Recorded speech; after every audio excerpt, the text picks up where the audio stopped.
The Divine Tree arc comes to a close with a bang, followed by an unexpected emotional gut punch. Let's get recapping. Starting where we left off, Dimple gets really hung up on Mob's poor sense of fashion. He retaliates by unleashing his full power into the atmosphere, which bewilders Dimple, causing him to act in anger and threaten him. Mob reveals his power was preventing them from having a real conversation, trusting Dimple wouldn't harm him. Mob sympathizes with his position, as they had both let their newfound confidence get to their heads. He apologizes for dismissing Dimple's dreams the last time they spoke.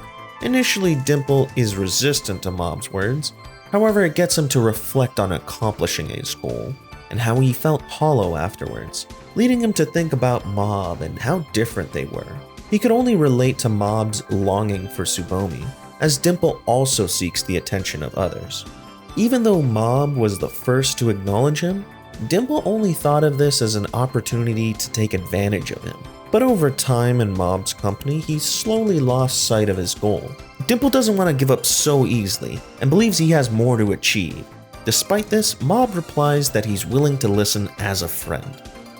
Dimple can no longer resist Mob's sincere demeanor, giving up on his godhood and taking a barely conscious Mob home. However, they're interrupted by Psycho Helmet? The Divine Tree had gathered power from the affection of its followers, gaining sentience. It now has a perpetual lust for power, not allowing Dimple to remove Mob from the Divine Tree, as he is a considerable source of nourishment for it. Dimple is forced to use every bit of his strength and willpower to fend them off. Despite his best efforts, the battle seems unending. Dimple is forced to place Mob under hypnosis to get him to escape the Divine Tree, sacrificing himself in order to rid the world of this giant broccoli, with everyone being released from their brainwashing, along with most of their memories of the incident being wiped. The episode ends with Mob mourning his friend. Okay, let's address Mob first. His frustration with Dimple dissipates after he starts insulting his shirt.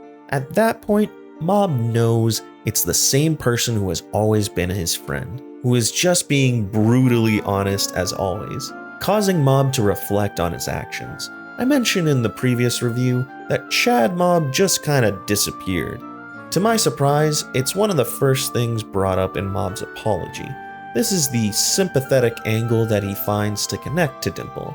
He let the slightest amount of praise get to his head, putting the pieces together that his overconfidence led him to speak and act in ways he wouldn't have before.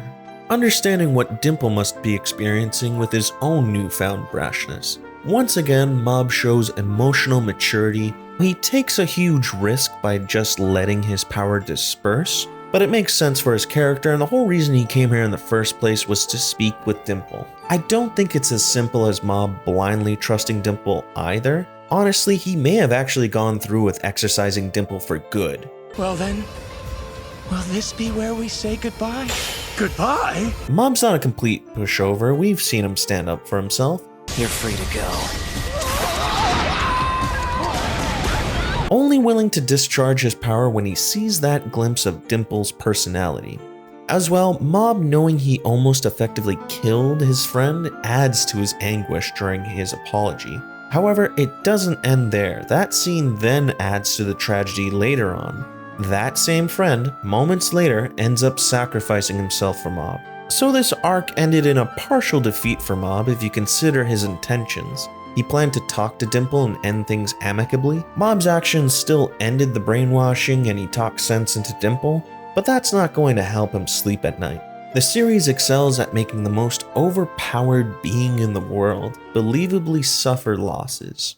Moving on to Dimple, this arc and series did a great job setting up his eventual turn. They plant seeds in episode 3, first when Dimple attempts to give advice. You can't begin to imagine the extent to which no one ever notices you! He insults Mob and mentions he's in over his head, which initially comes across as something Dimple would just typically say. However, the show uses it as a connection to when he insults his shirt, so it's more convincing when Mob believes it's just Dimple being savagely honest. It's not like it's coming from nowhere. Secondly, doubt is planted in Dimple's ambitions. What would you do as a god exactly? That's an interesting question. All I know is I'd probably have powers beyond my wildest imagination. As he hasn't put much thought into what he would want to do after he accomplished godhood, nor was it really delved into why he would even want to achieve it. We learn he's not that different from a shonen protagonist like Naruto. Why does he want to become Hokage? For the attention and respect of others. Dimple is pretty much the same. Unfortunately, it took him going this far to realize that he already had this recognition from Mob. I don't have any problems with Dimple eventually conceding and reconciling with Mob. However, it did happen really quickly, like under 10 minutes. He's willing to give up an aspect of himself. For as long as we've been aware of the character's existence, he's always sought deity status. There would be a lot of material to work with too. Add to Dimple resisting changing his mind. Such as going as far as he has already, it's hard to redeem himself, and he might think he'd be better off sticking through with his plans. Or what's he supposed to do now after letting go of his original goal? What would be next for his character? I'm being a bit facetious, because we already know why that didn't happen. The show needs this extended fight scene for the spectacle. Don't get me wrong, it's utterly beautiful and I enjoyed watching it multiple times. I'm no mind reader, but adding this felt a bit insecure. As if the audience would not be satisfied with a heart-to-heart and both characters walking into the sunset. That's wholly untrue. Reigen's Separate Ways storyline is one of the most beloved arcs and doesn't contain a single battle. I want to make it clear I don't believe spectacle can't be meaningful either. Thought their battle in the last episode was executed perfectly and for reasons I explained in the last review. Go check it out. But what to make of the Divine Tree's sentience? Admittedly, I had a knee-jerk negative reaction to just spawning a new villain out of nowhere, but giving the details some thought, we see the tree continuously grow throughout Season 3 and people are hypnotically drawn to it, collecting energy from every living thing. Most importantly, these impulses were acted on without Dimple's control. The whole city's an absolute mess. The whole city? Well, that's news to me.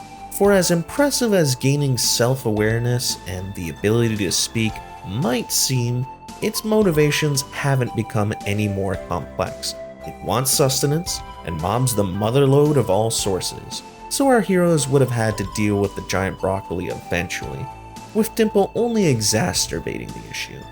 The most outstanding moment of the battle is Dimple hypnotizing Mob and his sacrifice. I'm imagining most fans are not going to be able to hold back at least a single tear. This is a superb example of a tear-jerking scene.